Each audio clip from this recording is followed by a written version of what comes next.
In this video, I will tell you how you can get freelance customers as a blockchain developer. If you are new here, I'm Julian, and on Eat the Blocks, I help you to become a blockchain developer. So a lot of people dream of becoming a freelancer, of not having a boss anymore, of having a total freedom, of being able to work wherever they want. No need to ask your boss when you want to take a holiday. And you can also make more money than if you were an employee. Sky is the limit. That's the theory, but the reality is that few freelancers live this dream. For most freelancers, the reality is more like this. So they alternate between cycles when they are overworked and cycles when they starve to death and they have no work at all. They don't know how to find enough clients. They don't know how to find good clients. They don't know how to sell themselves. They hate their clients even more than they hated their boss when they were employees, and they don't make enough money and they are very stressed. Sounds familiar? But it doesn't have to be this way. There are some freelancers that succeed, and I'm one of them. So here is my story of how I made it from struggling freelancer to rich freelancer. So the first customer I had were for simple websites, so WordPress website with PHP, and I always worked on small projects.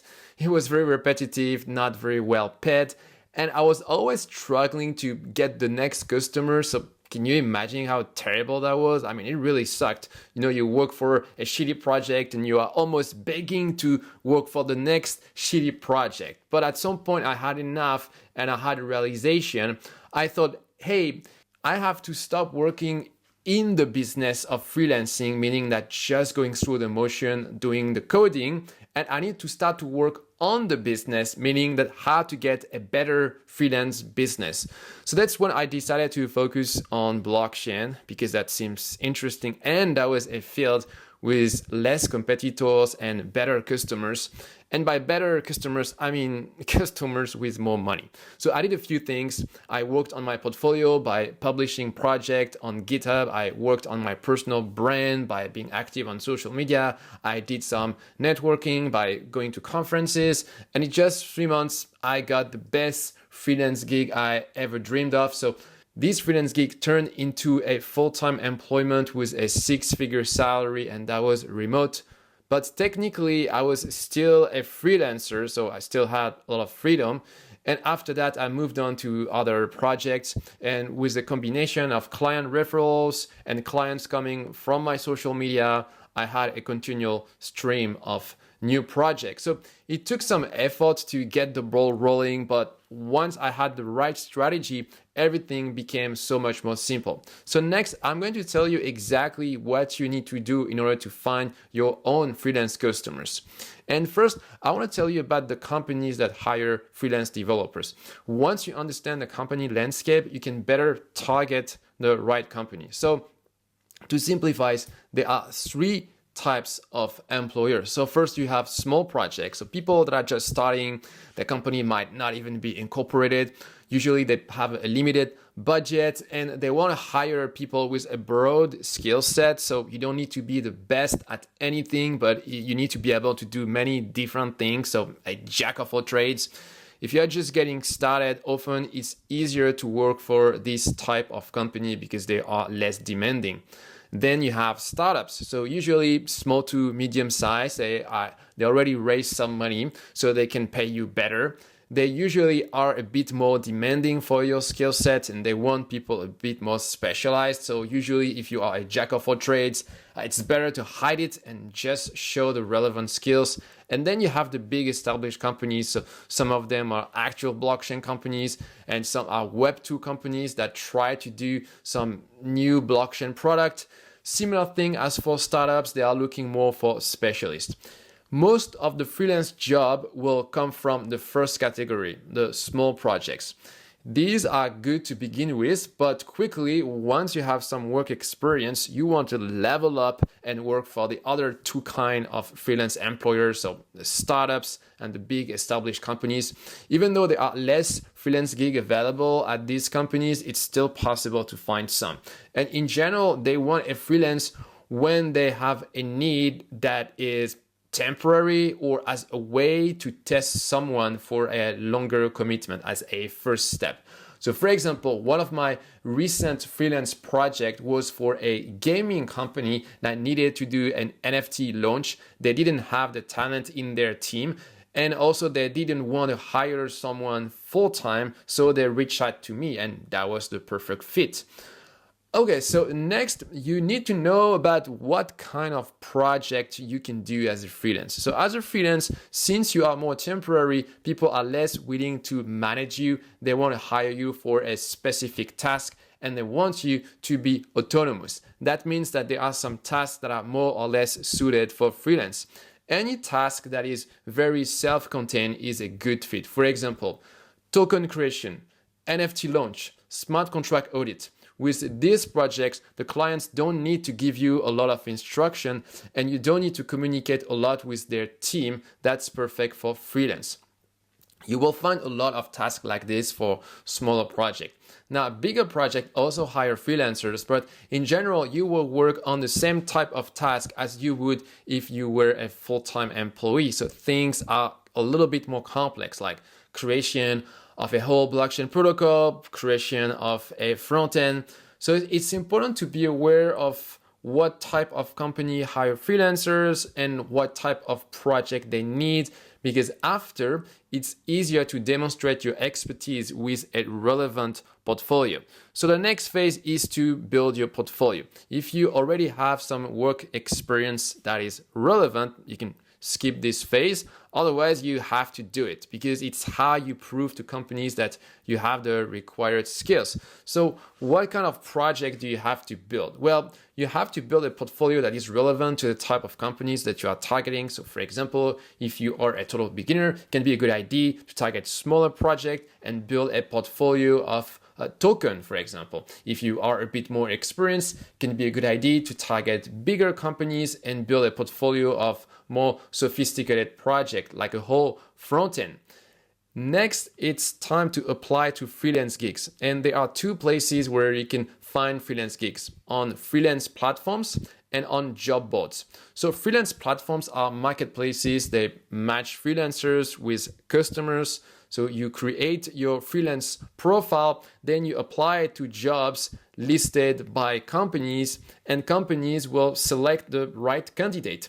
You will not find the best customers on these platforms, I have to be honest, and also there's a lot of competition, but it's good to get started to get your foot in the door. And one of the most famous platforms is Upwork. Upwork is not selective, they accept everybody. There are other platforms that are a bit more selective, like TopTal. And the advantage of these selective platforms is that once they accept you, it's less competitive and you get matched against better customers. And beside freelance platforms, you also have job boards. So on job boards, you have mostly full-time jobs, not freelance gigs. But if you search well, sometimes there are some freelance gigs. So you have some job boards that are generalists like Indeed, and you have some job boards a bit more specialized like Crypto Job List. You also have some community forum where you can find some freelance gig. For example, every month on Hacker News, there is a thread for open jobs. There are also some communities on Reddit like ETH where people post jobs. So make a list of all these places and check them every day. Most people start like this. Another method to get freelance gigs is to network. Actually, most of the jobs are like this. This is the hidden job market. So everybody hates networking, especially when you're a developer. But here is the key to networking. So you have to network without networking. You have to go to these events with a mindset where you want to meet people and learn from each other and share what you know and even help others if you can, but don't have this sort of tunnel vision where you just care about your job hunt and nothing else. You are dealing with people and the goal is to create relationship, to connect with them. And once you have relationships, your network will send you some jobs without doing anything. So let's get a little bit more practical. So you could go to some blockchain conferences. So in this case, make sure to go to side events. Usually the main conference is not the most important. I know it's counterintuitive, but in order to create relationship, this is at the side event that everything happened. This is where you make connections in small groups. There are also a lot of blockchain events on meetup.com, and in some cases, you can also apply to do a talk at one of these meetups. This is what I did in the past, and every single time I did this, I got customers from the presentation. Very powerful method. Now, another kind of networking method is online networking. So it's less tiring, but also a little bit less effective because online connections are never as strong as real life connection, but it still works. So usually what I do is I meet people in real life, and after I follow up online to keep in touch with them, but you can still start from scratch purely online. So in the blockchain space, the best way to do this is to go to Discord communities and try to answer some questions. And if you become really an active member of a community, you get noticed, and you will have some people who DM you because they need some help on their project. For example, in the community of Eat the Blocks, some of my students became active and find their first job on this community. The next way to find customers is by building your personal brand. So you build your personal brand by posting on social media. So you don't need to be an influencer with millions of subscribers. Even with a small following of a few hundred people, if these are the right people, you can get customers. For example, I got a lot of customers through my social media. It's like networking, but at scale. You post one time and many people see your content and become interested in you. But you don't have to meet them in real life or talk to them one by one. It's much more efficient than real life networking. And I recommend Twitter and LinkedIn. Those are the two platforms where you can meet potential customers.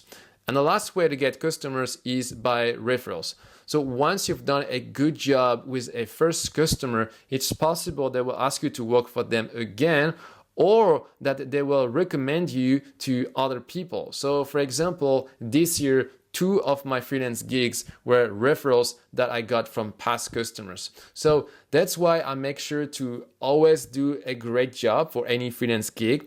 I always ask for a written testimonial at the end of the job, and I ask them explicitly for referrals so that they can think of you if they hear anything interesting. So freelancing can be amazing when you have no experience. It's a great way to get started. And compared to traditional employment, you have much more freedom and you can also make much more money.